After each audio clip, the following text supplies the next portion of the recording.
Nifty कंपनियों के merger demerger को लेकर एनएसई ने नया प्रस्ताव दिया है और इन प्रस्तावों पर 2 नवंबर तक सभी पक्षों के सुझाव मांगे गए हैं। ज्यादा जानकारी लेते हैं जी मीडिया संवाददाता ब्रजेश कुमार से। ब्रजेश, जानना चाहेंगे एनएसई के कंसल्टेशन पेपर में क्या कुछ है?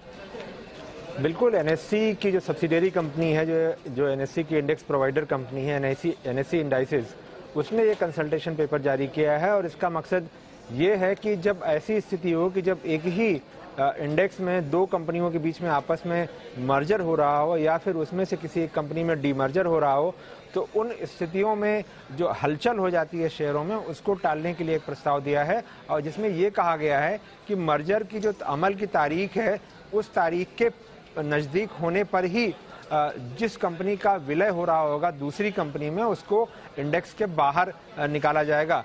इसके पीछे साफ मकसद यही है कि जो है, बहुत बार ऐसा होता है कि जो बड़े पैमाने पर जो ईटीएफ के जरिए पैसा आता है, वो इंडेक्स को फॉलो करते हैं। यानी इंडेक्स में जिस तरह का कॉन्स्टिट्यूशन होता है उसको फॉलो करते हैं और उसी आधार पर वो अपना निवेश करते हैं, क्योंकि उनकी रिटर्न की गणना भी उसी आधार पर होती है। तो अगर कोई एक शेयर उसमें से बाहर जाएगा, एक्सक्लूड होगा, तो उस स्थिति में उनको उस शेयर में अपनी हिस्सेदारी बेचनी पड़ेगी और बाद में जब वो विलय हो जाएगा उसका दूसरी कंपनी में, तो दूसरी कंपनी का जब वेटेज बढ़ेगा, वजन बढ़ेगा, तो उसमें अपनी हिस्सेदारी बढ़ानी पड़ेगी।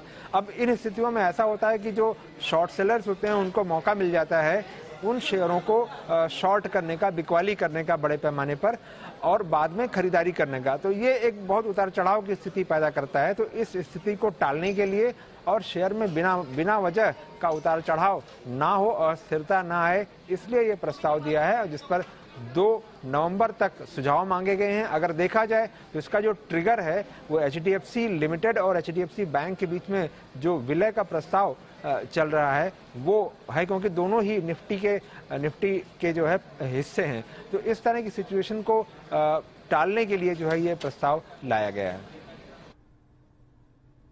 जी, तो एनएसई कंसल्टेशन पेपर पर और ज्यादा जानकारी देते हमारे सहयोगी ब्रजेश, धन्यवाद करेंगे आपका।